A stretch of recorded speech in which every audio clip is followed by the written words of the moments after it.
So welcome to my review of The Last of Us Part 2, a game by Naughty Dog and Sony Entertainment. Now, before we begin, I want to say there's no spoilers in this entire review at all. I also want to say that I love The Last of Us, the very first one, right here on the PlayStation 3. And then I got it for the PlayStation 4. I fell in love with that as well. The emotion, the gameplay, the characters, everything means so much to me. So I was a little taken back around a month ago when some spoilers got leaked from the game. And I should have stayed away, but I went and I saw these spoilers and I was taken back, per se, big time. I was like, oh my God. And then I showed them to my wife and she was really bothered as well. And we were like, oh my God, this is crazy. This is crazy. And I'll be honest with you, I didn't want to play The Last of Us Part 2. There's a part of me that didn't want to play this game because of everything that I'd seen. And I'm like, I love the game so much, the first one, that I don't want it ruined. I don't want to ruin my memory. I don't want to ruin that emotion of that first game.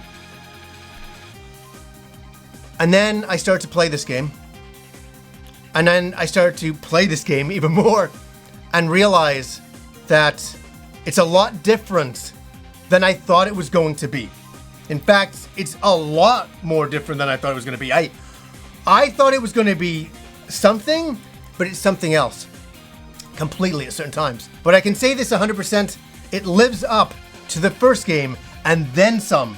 It goes a very different direction. We go a very different direction, but it is totally part of that world and you feel very at home there. You feel very at home. It feels like it is an extension of what you have played, and it gets more brutal and it gets more intense and it throws a lot more at you and it's absolutely nuts. So let's get into it. Now let's talk about the story without talking about the story, because anything I mention here is a spoiler. Even the gameplay I'm using, this is a review copy from Sony. I can't show spoilers for this game. I can't, and I understand why. When you play it, you're like, oh my God, you don't want anything ruined for anybody. You don't, because I know that stuff got leaked online. There's a lot more going on. Like, this was that much leaked online. There's that much in this game. So I want to say that there's a lot of different factions in this game. And it's definitely a journey and exploration game, like the first game, emotionally. But this world is unforgiving. And Ellie in this game is brutal. She's absolutely brutal and intense. And it's a journey for her character that is incredible and unreal. This is almost one of the most powerful storylines I've ever seen delivered in a video game. It is, and it's all to do with the acting of the characters in the game.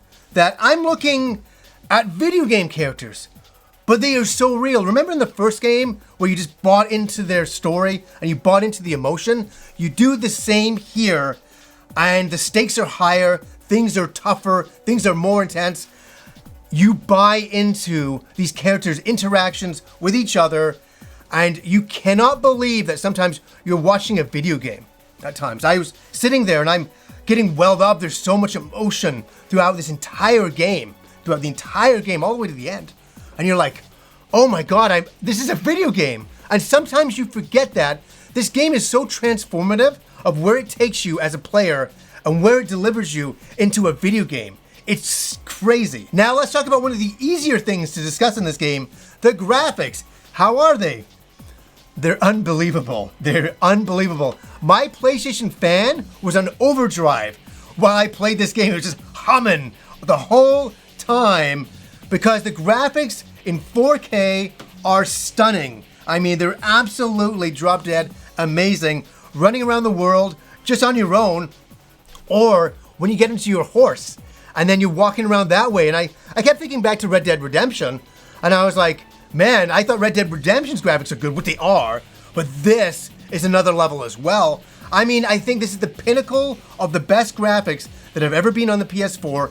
I don't think that they can get any higher. I think this game has really hit the ceiling with what they can do with the graphics, but it's not just like graphics, like the textures are good, the lighting is good, all that stuff is there, but it's when you walk into like Seattle and there's a huge city in front of you, and you can just go into any building you want and loot and do whatever you want, and there might maybe monsters or creatures or people there. You don't know what is in there. That is what gets me. And another impressive thing is when you have two characters and they're talking to each other, and then all of a sudden it goes back to gameplay. It's seamless. You don't even see it happening. And that's something else I want to say as well. There's so many different locations in this game.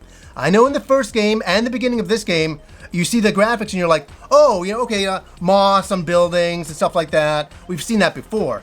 Yes, we have, but it's really good here. But the thing is there's so many varied locations throughout this game.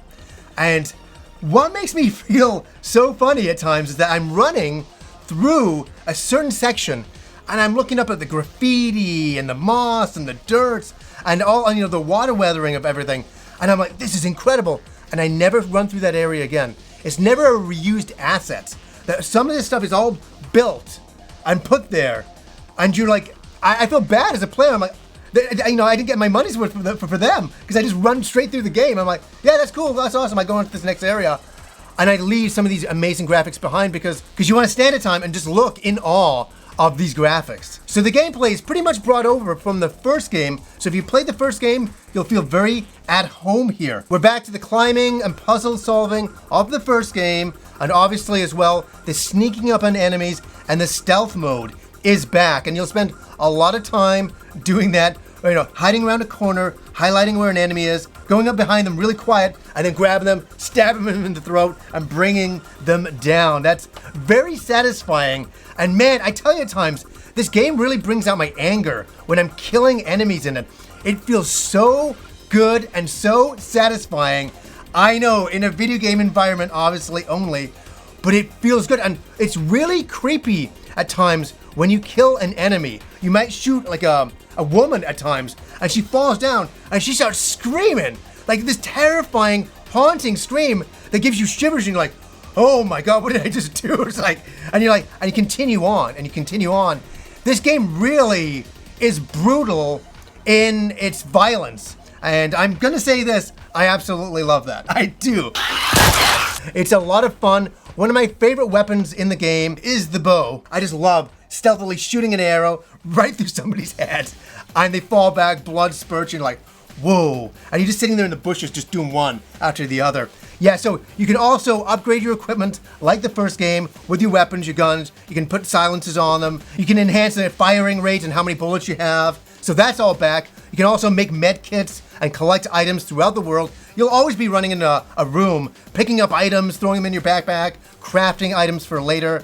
That's also part of the first game. And there's a few other gameplay modes that I can't talk about because they're spoilers that are so adrenaline pumping that I was like losing my mind. I was like, oh my God, I'm having such a great time playing those. And I can't wait for people to experience some of these things. And you can change your HUD in this game. You can change your HUD so you can go in there and adjust your difficulty setting. So you can make it harder or easier, but you can also go way into that and change how many items you find, how hard are the enemies to defeat, so you can customize it the way you want to play it. And you can turn on or off hints to find out where you want to go next. So maybe you're stuck and you're like, where do I go? And if you have it turned on, it'll give you a hint. So if you don't want that on, turn that off. But it's a very in-depth HUD. There's so many things you can customize within. Now to music, another thing that's very easy to discuss. The music is awesome. You go from very emotional, tender music to absolutely heart-pumping, screaming, oh my God, I gotta get the heck out of here music. And oh my God, the music is absolutely adrenaline pumping and beautiful where it needs to be. So that's kind of like the first game as well. As for the sound design, I'm gonna give you an example. I was in the game, hiding in a bush with my arrow out, and it's dark, it's night, and I'm like, just waiting there. I'm like, is there anybody out there? And then all of a sudden I hear outside somebody whistling. And I'm like, who the heck is whistling? It's like, jeez. And all of a sudden, boom, an arrow flies past me. And then I realized that whistling was from one of the enemies in the game talking to one of the other characters, signaling the other character. And I'm like, oh my God, I completely fell for that. That was when the sound design completely had me. So how long is the gameplay? How long is the gameplay? I would honestly say 20 to 30 plus hours. 20 to 30 plus hours on my first playthrough through it.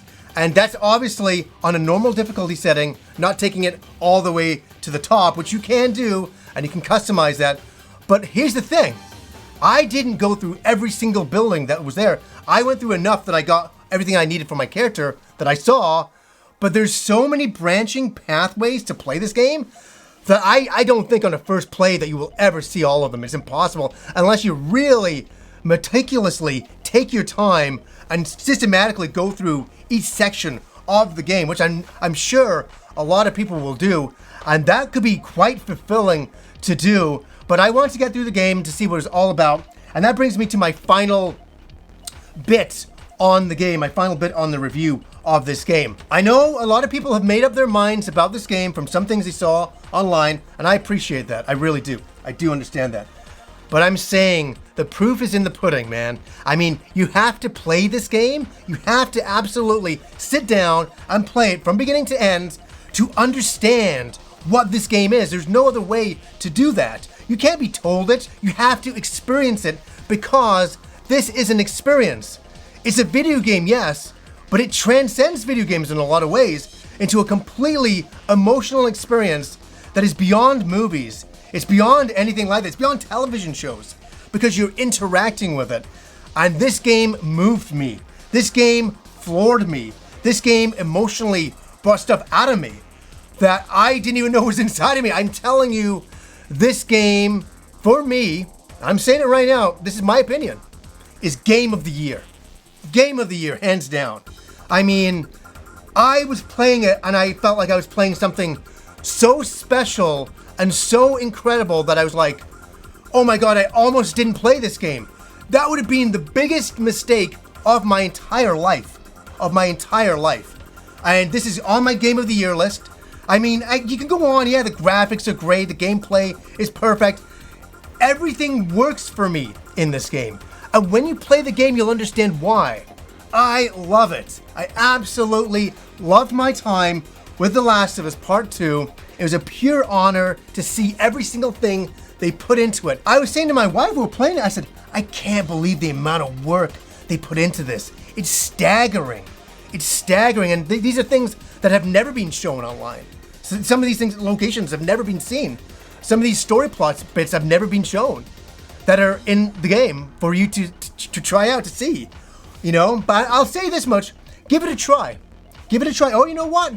Wait till it drops in price. Definitely do that as well. That's your your thing to do. But I'm telling you, if you're a fan of The Last of Us Part 1, there's a lot to love in this game, and then some. I honestly, I'm going to say this: I like The Last of Us Part 2 more than I like Part 1. And that's saying something. That really is. I could sit and talk for another 40 minutes here about why I like this game, because I can defend it. I could absolutely defend it because it's all in the game. I had a wonderful time. I had such a fun time. I got a lot of anger out of me in this game. And as I was saying earlier on, for some of the shooting and all that, it's the emotion that it brings out of you and puts into the game is second to none. Second to none. I even feel that leaving this review right now kind of sucks because the game should be talked about for a lot longer because there's that much to say about it. But maybe I'll do a final thoughts video when the game is released and I can talk about spoilers. I'll probably do a big spoiler review because it's definitely worth it. So anyways, guys, until next time.